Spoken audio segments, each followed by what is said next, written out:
Je m'abandonne, je m'abandonne. Je n'ai que toi, Seigneur. Je n'ai que toi, Yahweh. Je m'abandonne. Je m'abandonne. Je n'ai que toi, Yahweh.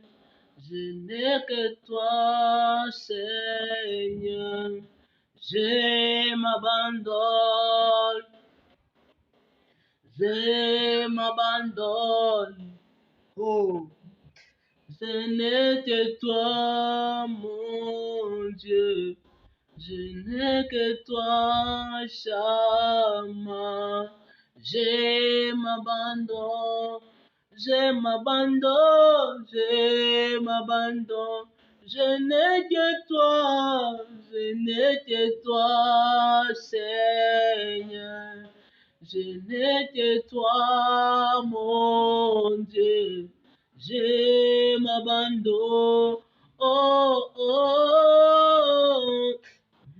Oh, je m'abandonne, je n'ai que toi, Seigneur. Je n'ai que toi, mon Dieu. Je m'abandonne, je m'abandonne, je m'abandonne. Je n'ai que toi, Seigneur. Je n'ai que toi, Yahweh. Je m'abandonne. Plus de toi, Seigneur. Plus de toi. Plus de ta ressemblance. Plus de toi. Plus de discernement de ta voix, de ta volonté. Seigneur, plus de toi, plus de toi, Seigneur, plus de toi, plus de ta ressemblance. Plus de toi, plus de discernement de ta voix, de ta volonté, Seigneur, plus de toi, plus de toi, Seigneur, plus de toi. Plus de ta ressemblance, plus de toi, plus de discernement de ta voix, de ta volonté, Seigneur, plus de toi, plus de toi, Seigneur, plus de toi, mon Dieu. Ouais, moi pour ce message, au nom puissant de Jésus. Amen. Aujourd'hui, c'est la suite de l'enseignement, les caractéristiques d'un bon et fidèle serviteur. Nous allons essayer de continuer les caractéristiques que la Bible a énumérées d'un bon et fidèle serviteur, d'un vrai chrétien. Alors, le 8e caractéristique d'un bon et fidèle serviteur, il connaît la volonté du maître et il accomplit cette volonté. Nous allons lire Luc chapitre 12 au verset 47 à 48. La Bible dit: le Seigneur dit, le serviteur qui ayant connu la volonté de son maître n'a rien préparé et n'a pas agi selon sa volonté, sera bâti d'un grand nombre de coups. Mais celui qui, ne l'ayant pas connu, a fait des choses dignes de châtiment, sera battu de peu de coups. on demandera beaucoup à qui l'on a beaucoup donné, et on exigera davantage de celui à qui l'on a beaucoup confié. La connaissance de la volonté du Maître est un pas, mais ce n'est pas la finalité.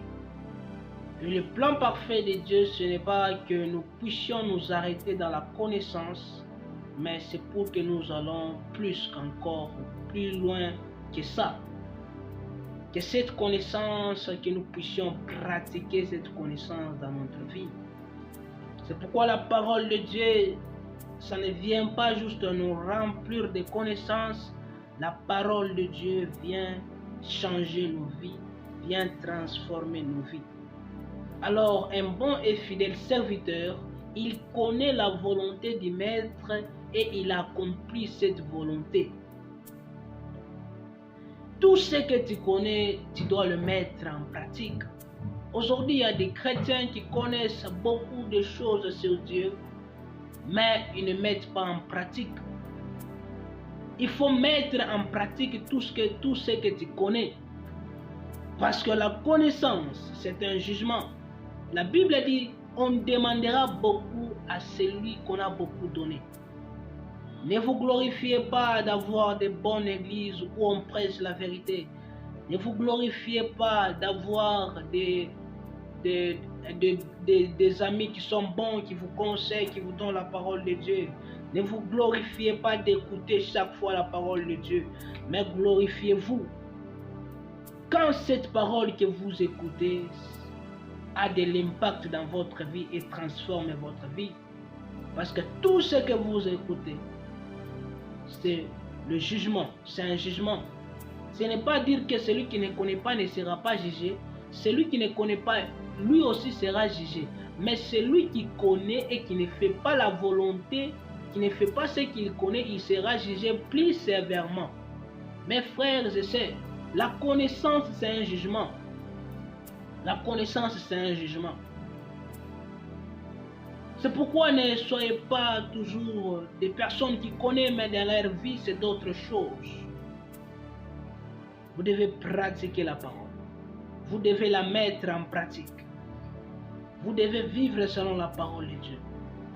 Tu connais que Jésus-Christ est sauveur. Tu connais que Jésus-Christ est le seul sauveur. Tu connais que Dieu n'aime pas une vie sale. Tu connais beaucoup de choses. Alors, il est temps de mettre en pratique ce que tu connais. Et déjà, je t'informe. Si déjà tu mets en pratique ce que tu connais, ta vie peut totalement changer. Si tu mets déjà en pratique ce que tu connais, ce que tu as écouté, ta vie sera totalement changée. C'est pourquoi ne prenez pas des prédicateurs comme des stars, ne prenez pas des prédicateurs comme des amis. Prenez des prédicateurs comme la parole de Dieu que vous devez pratiquer dans votre vie. Et quand vous la pratiquez, votre vie va totalement changer. Mon frère et ma sœur, est-ce que vous pratiquez la parole que vous écoutez ou soit vous ne la pratiquez pas? Si vous ne la pratiquez pas, vous serez jugé plus sévèrement que celui qui ne connaît pas. Parce que la connaissance que vous avez, c'est un jugement. C'est un jugement. Je prends l'exemple dont nous avons parlé dans le livre de Matthieu chapitre 11, versets 21 à 24. On nous parle de quelques villes où Jésus-Christ a opéré des miracles. Mais bien que le miracle, ils ont vu des miracles, ils ont vu des grandes choses s'accomplir, ils ont vu des grandes choses se réaliser dans ces villes. Mais ils n'ont pas accepté le Seigneur Jésus. La Bible nous dit quoi? Dans le livre de Matthieu chapitre 11, versets 21 à 24. Malheur à toi, Chorazine, malheur à toi, Bethsaïda, car si le miracle qui a été fait au milieu de vous avait été fait dans Tyr et dans Sidon, il y a longtemps qu'elle se serait répandue en prenant les sacs et la cendre. C'est pourquoi je vous le dis, au jour du jugement, Tyr et Sidon seront traités moins rigoureusement que vous. Et toi, Capernaum, seras-tu élevé jusqu'au ciel? Non, tu seras abaissé jusqu'au séjour des morts. Car si le miracle qui ont été faits au milieu de toi avait été fait dans Sodome, elle subsisterait encore aujourd'hui. C'est pourquoi je vous le dis, au jour du jugement, le pays de Sodome sera traité moins rigoureusement que toi, Capernaum. Ah, le jour du jugement. Sodome, regardez ce qui s'est passé à Sodome. Regardez ce qui s'est passé à Sodome. Si vous comparez ce qui s'est passé à Sodome et Capernaum, Capernaum c'était très bien. Pourquoi? Parce qu'il n'y avait pas trop d'incrédulité. Mais Jésus-Christ dit, Capernaum sera jugé plus sévèrement que Sodome et Gomorrhe. Mais regardez ce qui s'est passé à Sodome et Gomorrhe. Pourquoi? Parce qu'à Capernaum, ils ont vu des miracles. Ils ont vu la puissance de Dieu. Mais ils ont refusé Jésus. Aujourd'hui, il y a des chrétiens qui s'habituent au surnaturel. Dieu fait des grandes choses. Mais au lieu que ce miracle puisse le délivrer de l'incrédulité, mais il s'habitue au miracle, il s'habitue au surnaturel. Mais quand Dieu opère des miracles, c'est pour que son peuple puisse s'approcher et accepte Jésus-Christ dans leur vie. Mais Capernaum n'a pas accepté, bien qu'ils ont vu des miracles. Ils ont vu des grandes choses s'accomplir. Mais ils ont fermé leur cœur à Jésus. La connaissance, c'est un jugement. Toi, tu connais beaucoup sur Dieu. Toi, tu as beaucoup étudié. Toi, tu as plus de connaissances sur Dieu. Tu dois savoir que c'est un jugement. Parce que Dieu demandera beaucoup à celui qu'on a beaucoup donné. Regardez l'histoire même dans l'Ancien Testament de Moïse avec les enfants d'Israël. Les enfants d'Israël, ils commettaient des péchés. Mais un jour, Moïse a fait juste... Il n'a même pas créé l'idole. C'était juste une petite erreur. Et directement, Dieu l'a disqualifié. Pourquoi? Parce qu'il connaissait beaucoup. Dieu avait l'intimité avec lui. Si tu t'approches plus de Dieu, attention. La connaissance que tu as de Dieu, les révélations que tu reçois de Dieu, c'est un jugement pour toi. C'est pourquoi je te prie de ne pas commencer à écouter la parole comme tu l'écoutes. De ne pas commencer à voir les prédicateurs comme des stars, comme des amis. Mais ce qu'ils disent, ça doit changer ta vie. Tu dois briser les faux raisonnements en toi. De commencer à contrôler la parole de Dieu en toi. Mais de commencer à chercher qu'est-ce que Dieu veut me parler. Chaque fois qu'on prêche, chaque fois qu'on annonce la parole, chaque fois que tu lis, qu'est-ce que Dieu veut changer dans ma vie? C'est ça un bon et fidèle serviteur. Il est en train de chercher qu'est-ce que Dieu veut changer sa vie à travers la parole, à travers la prédication, à travers un message. Un bon et fidèle serviteur est celui qui connaît la volonté du Maître et il accomplit cette volonté. Il accomplit cette volonté. Le 9e fruit de l'esprit, un bon et fidèle serviteur, et le 9e caractéristique d'un bon et fidèle serviteur. Un bon et fidèle serviteur est un veilleur. La Bible nous dit quoi dans le livre de Luc chapitre 12, versets 37 à 39. Heureux ce serviteur que le maître à son arrivée trouvera veillant. Je vous le dis en vérité, il se scindra, le fera mettre à table et s'approchera pour le servir. Qu'il arrive à la 2e ou à la 3e veille, erraient ses serviteurs s'il les trouve veillants. Sachez-le bien, si le maître de la maison savait à quelle heure le voleur doit venir, il veillerait et ne laisserait pas percer sa maison. Vous aussi tenez-vous prêts, car le Fils de l'homme viendra à l'heure où vous n'y penserez pas. Un bon et fidèle serviteur, il veille sur sa sanctification. Il veille sur sa façon d'être. Il veille d'être enlevé.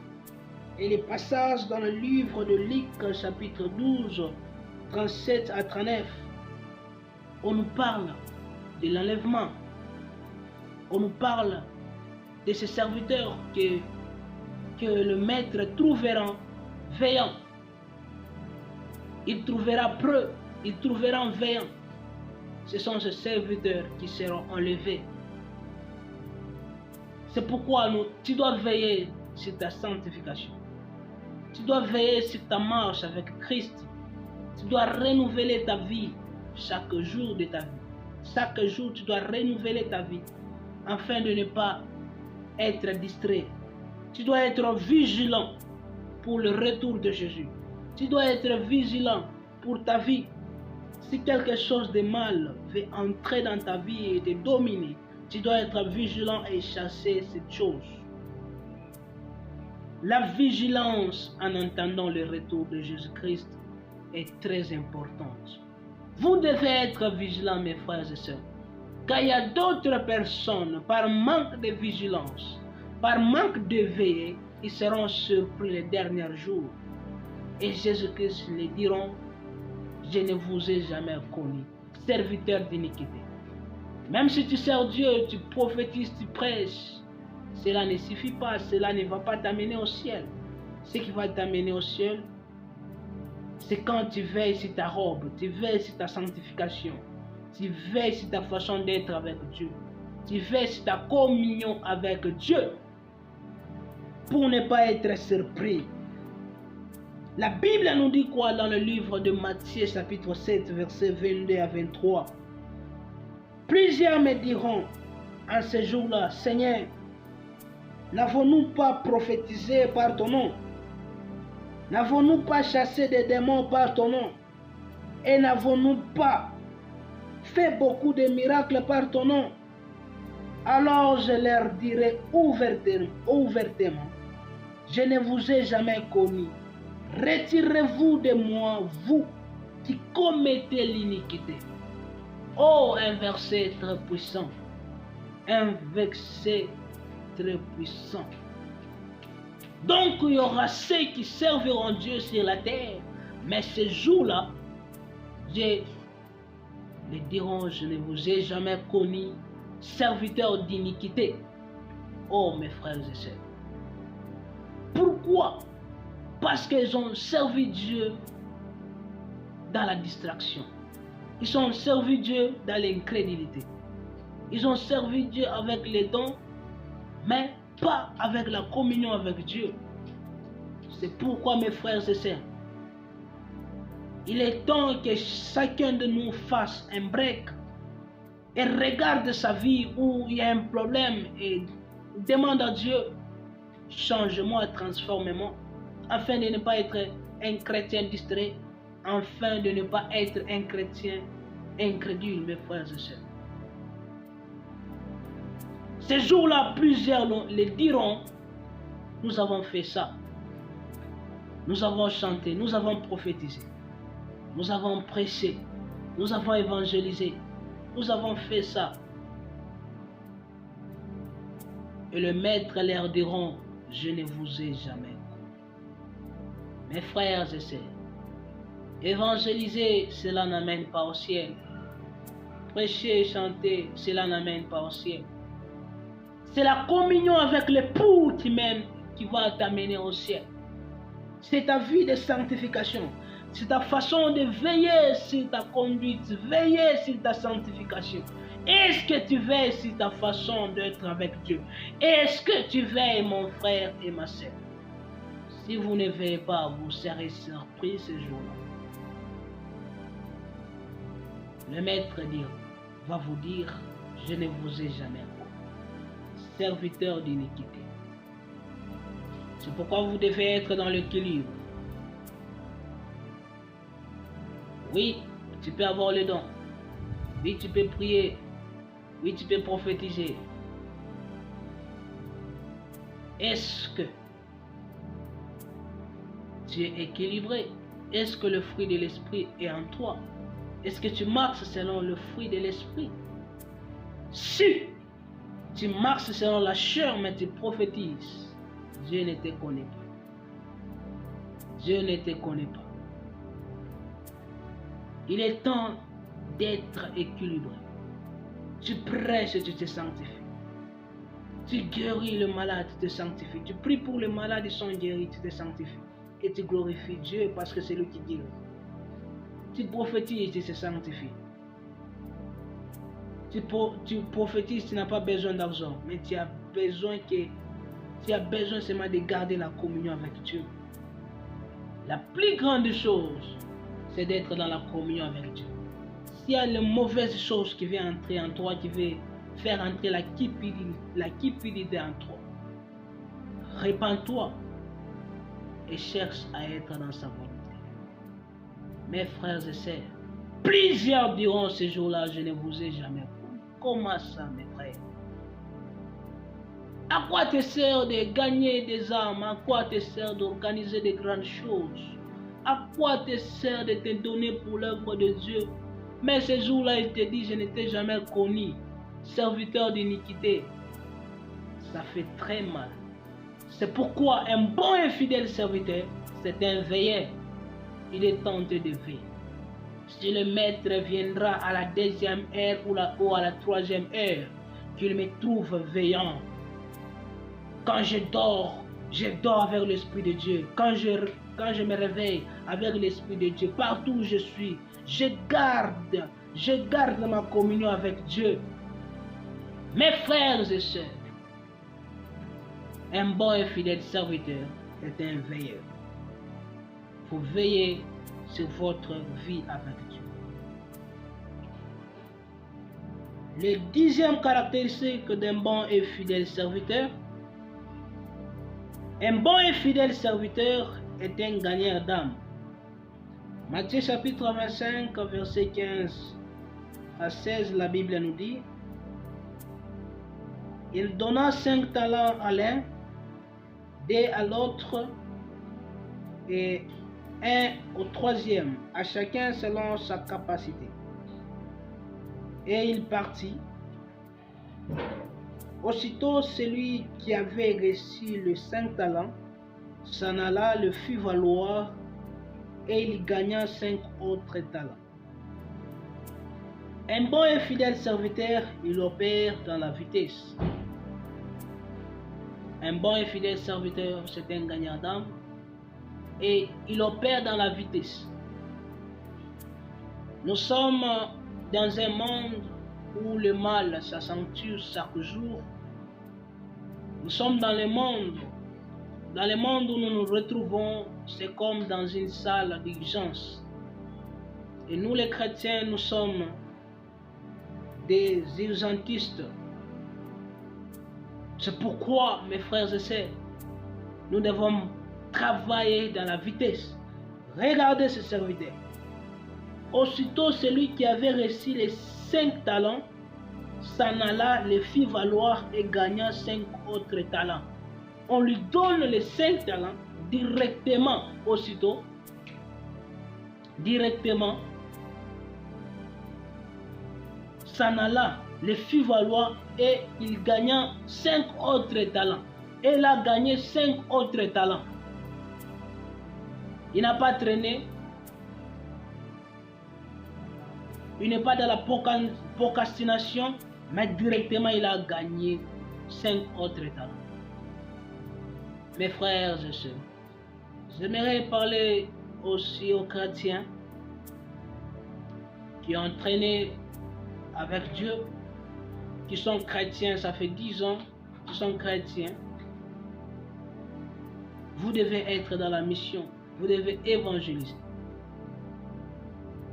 Pourquoi Dieu ne t'a pas enlevé le jour où tu as accepté Jésus, c'est pour que toi aussi, tu contribues au royaume de Dieu. Et nous contribuons au royaume de Dieu, c'est par l'évangile. Nous contribuons au royaume de Dieu, c'est par la mission. Est-ce que vous êtes dans la mission? Ou soit vous êtes distrait par les choses de ce monde, ou soit vous êtes distrait par l'organisation de l'Église. Mes frères et sœurs, la mission doit être le premier travail pour nous les chrétiens. Gagner les âmes partout où vous vous retrouvez. Gagner les âmes, mes frères et sœurs. Allez et prêcher l'évangile dans toutes les nations. C'est la mission que Dieu nous a donnée. C'est gagner les âmes. Un bon et fidèle serviteur est un gagneur d'âmes. Le 11e caractéristique d'un bon et fidèle serviteur. Un bon et fidèle serviteur devient une source de consolation pour son maître. La Bible nous dit quoi dans le livre de Luc chapitre 19 versets 24 à 26.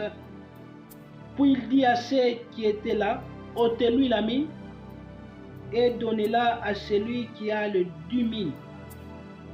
Il lui dit, Seigneur, il a 10 000. Je vous le dis, on donnera à celui qui a. Mais à celui qui n'a pas, on notera même ce qu'il a. Un bon et fidèle serviteur, il devient une consolation pour le maître. Il devient un dépôt pour le maître. En lui, on dépose toutes les mines qui ont été gaspillées parce que Dieu ne gaspille pas. C'est pourquoi, mes frères et sœurs, si toi tu gaspilles, Dieu va transférer tes mines à celui qui ne gaspille pas. Mes frères et sœurs, un bon et fidèle serviteur, il devient maintenant une consolation pour son maître. Il devient un dépôt pour son maître. Le maître va commencer à déposer. C'est pourquoi il y a de ces ministères qui grandissent. C'est pourquoi il y a de ce ministère qui grandit, de ces églises qui grandissent. Pourquoi? Parce que ce sont des bons et fidèles serviteurs. Dieu leur donne même d'autres fidèles. C'est pourquoi, mes frères et sœurs, quand vous vous retrouvez qu'il y a des personnes qui commencent à bouder votre ministère, ne cherchez pas les problèmes ailleurs, mais cherche le problème en toi. Peut-être tu n'es pas un bon et fidèle serviteur. Un bon et fidèle serviteur, le maître maintenant commence à déposer. Il commence à déposer quelque chose en lui.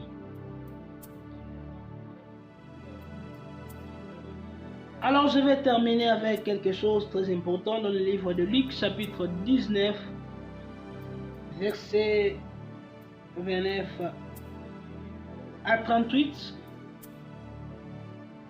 La Bible nous dit quoi? Lorsqu'il approcha des Bethphage et de Béthanie, vers la montagne appelée montagne des Oliviers, Jésus envoya un de ses disciples en disant, allez au village qui est en face. Quand vous y serez entrés, vous trouverez un anneau attaché, sur lequel aucun homme ne s'est jamais assis. Détachez-les et amenez-les. Si quelqu'un vous demande pourquoi les détachez-vous, vous lui répondrez, le Seigneur en a besoin. Ceux qui étaient envoyés allèrent et trouvèrent les choses comme Jésus leur avait dit. Et comme ils détachaient l'anneau, ses maîtres leur dirent, pourquoi détachez-vous l'anneau? Il répondit, le Seigneur en a besoin.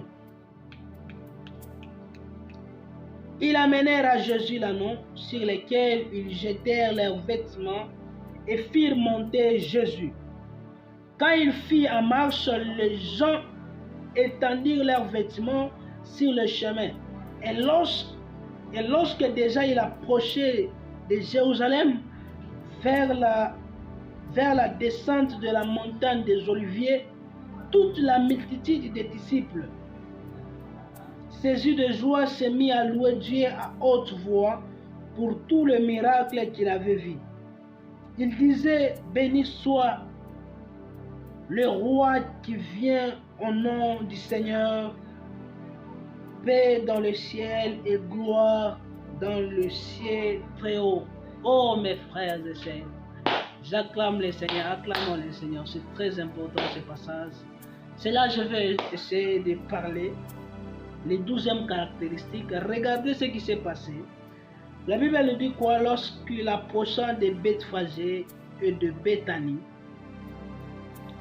il envoyant le disciple, il arrive quelque part, il dit non, je ne dois pas entrer à Jérusalem comme ça. Parce que selon la prophétie, il doit entrer en Jérusalem sur l'anneau. Il doit entrer à Jérusalem sur l'anneau. Alors cet anneau était attaché à l'arbre pendant beaucoup de ans. Cet anneau n'était pas utilisé. La Bible nous confirme que personne n'a jamais monté sur cet anneau. Cet anneau était considéré comme un anneau maudit, alors que ce n'était pas un anneau maudit. Pourquoi? Parce que les sacrificateurs ne montaient pas sur l'anneau. Ils prenaient d'autres anneaux. Et cet anneau pouvait penser que c'était un anneau maudit. Pourquoi? Parce qu'on ne l'utilisait pas. Alors que c'était un anneau réservé pour la prophétie qui devait s'accomplir. Oh, mes frères et sœurs, tu n'es pas un anneau maudit, mais tu es un anneau réservé. Tu es réservé pour Dieu. Tu n'es pas maudit, mais tu es réservé pour Dieu. Tu es réservé pour la prophétie qui doit s'accomplir. Je prends l'exemple de...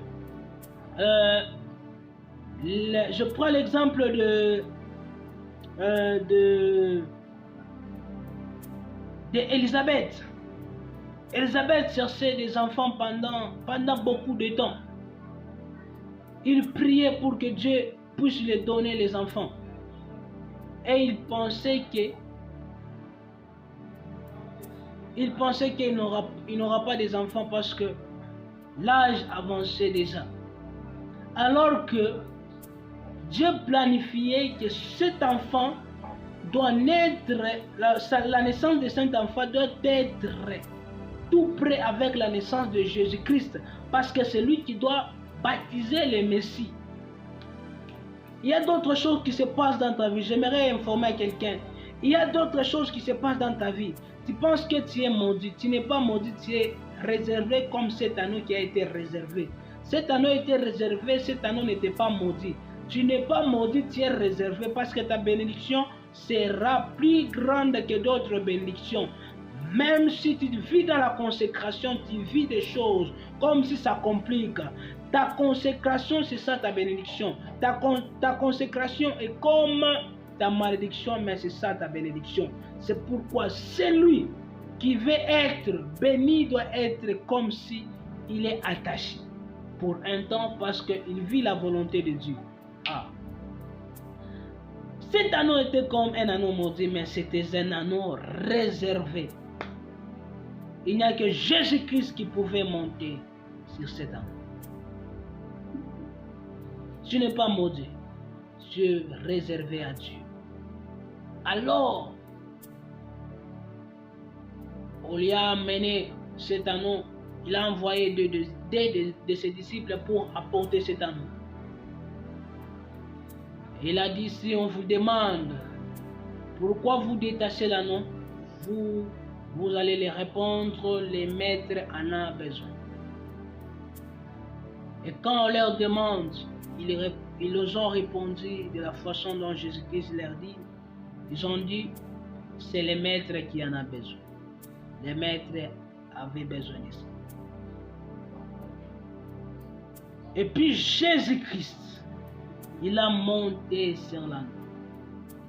C'est pourquoi un bon et fidèle serviteur, il accepte le poids de son maître. Avant que Jésus-Christ ne vienne, il n'y avait pas le poids sur cet anneau. Et si quelqu'un monte sur l'anneau, c'est cette personne qui commence à diriger l'anneau.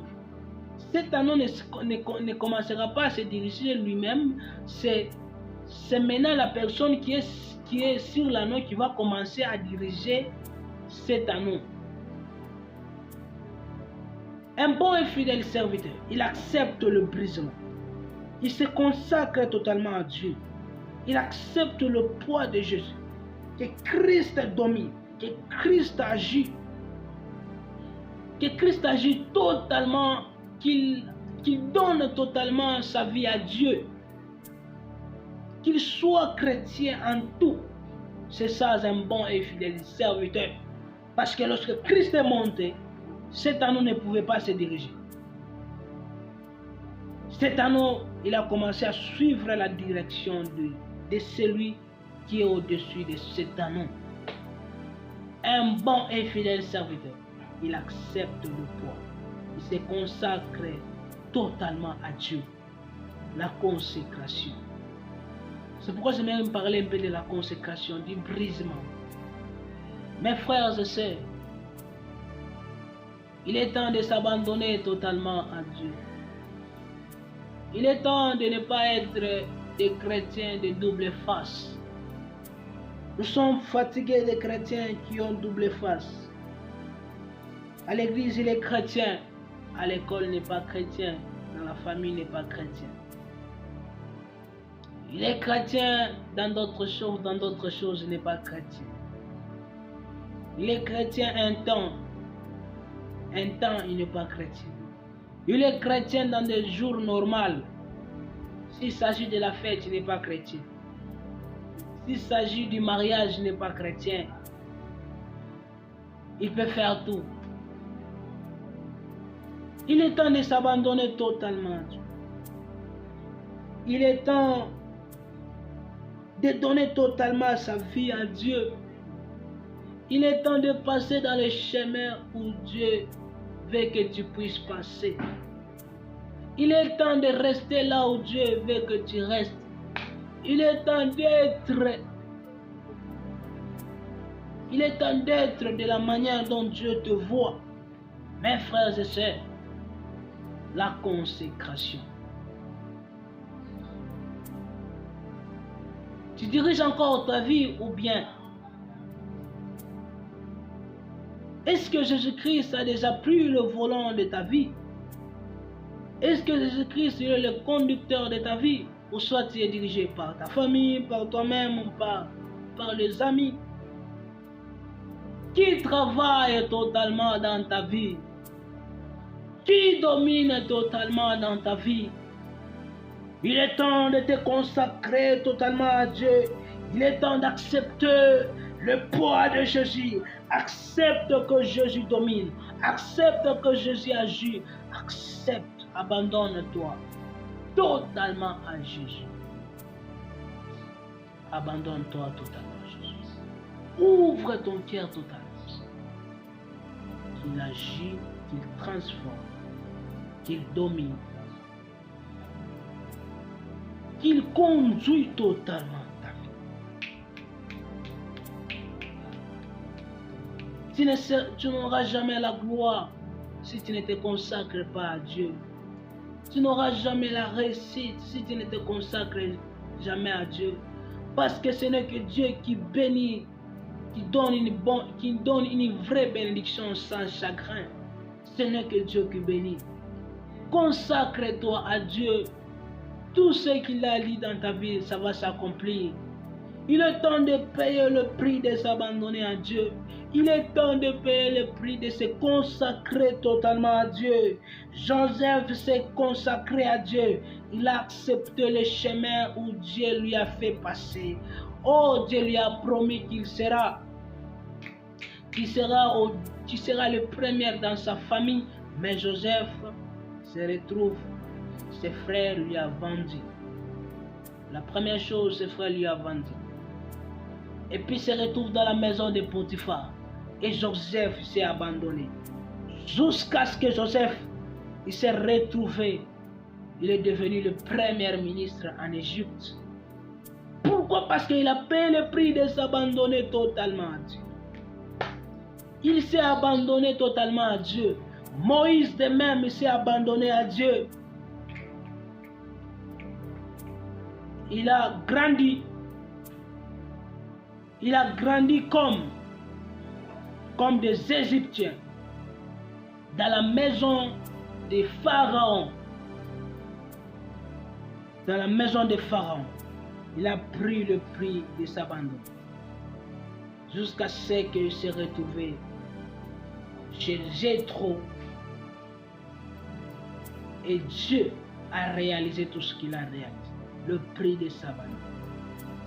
Et le plus grand exemple de s'abandonner, c'est Jésus. Jésus, lui qui était le roi des rois, le Seigneur des seigneurs, il s'est abandonné. Il a accepté de vivre la volonté de Dieu. Il a accepté d'être dans le ventre de Marie, il s'est abandonné. Il a accepté de grandir comme tout autre enfant, il s'est abandonné. Il a accepté d'être baptisé, il s'est abandonné. Il a accepté qu'il soit présenté par Jean-Baptiste, il s'est abandonné. Il a accepté d'être à la croix, il s'est abandonné. C'est pourquoi Dieu l'a souverainement élevé.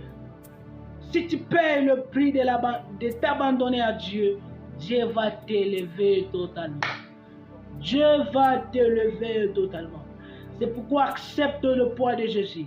Accepte que Dieu agit et prend le volant de ta vie et tu verras la gloire de Dieu.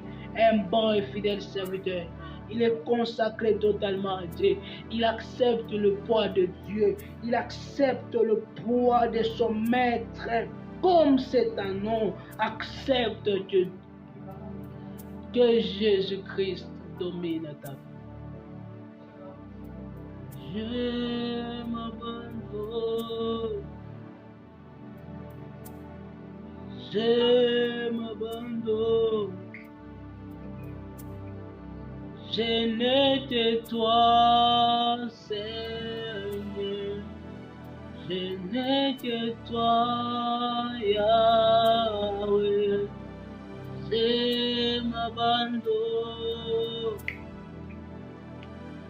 Je m'abandonne. Je n'ai que toi, Seigneur. Je n'ai que toi, Yahweh. Je m'abandonne. Je m'abandonne. Je m'abandonne. Oh, oh, oh, je n'ai que toi, Seigneur. Je n'ai que toi, mon Dieu. Je m'abandonne, je m'abandonne, je m'abandonne, je m'abandonne. Oh, je n'ai que toi, Seigneur. Je n'ai que toi, Yahweh. Je m'abandonne, je m'abandonne, je m'abandonne. Je n'ai que toi, Seigneur. Je n'ai que toi, Yahweh. Je m'abandonne. Seigneur, je m'abandonne à toi. Plus de toi, Seigneur. Oh Saint-Esprit, nous n'avons que toi, Yahweh. Prends le volant de notre vie. Amène-nous dans les chemins où nous devons être, Seigneur. C'est toi qui es l'architecte de nos vies. C'est toi qui connais bien nos vies plus que nous-mêmes, plus que nos familles. C'est toi qui connais là où nous étions, là où nous sommes et là où nous serons. C'est pourquoi, Seigneur, nous acceptons de payer le prix de nous abandonner à toi, notre Créateur. C'est pourquoi nous acceptons de tout notre cœur, de nous abandonner totalement à toi, car tu es le seul dans notre vie. car tu es le seul qui peut arranger notre vie. Tu es le seul, tu es le seul. Tu es le seul, tu es le seul. Tu es le seul, tu es le seul.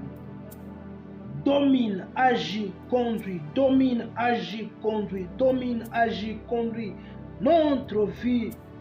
Seigneur, nous te donnons notre vie. Nous te donnons notre vie. Je te donne tout. Je te donne tout. Ne me laisse pas tomber. Conduis ma vie. Conduis ma vie au nom puissant de Jésus-Christ de Nazareth.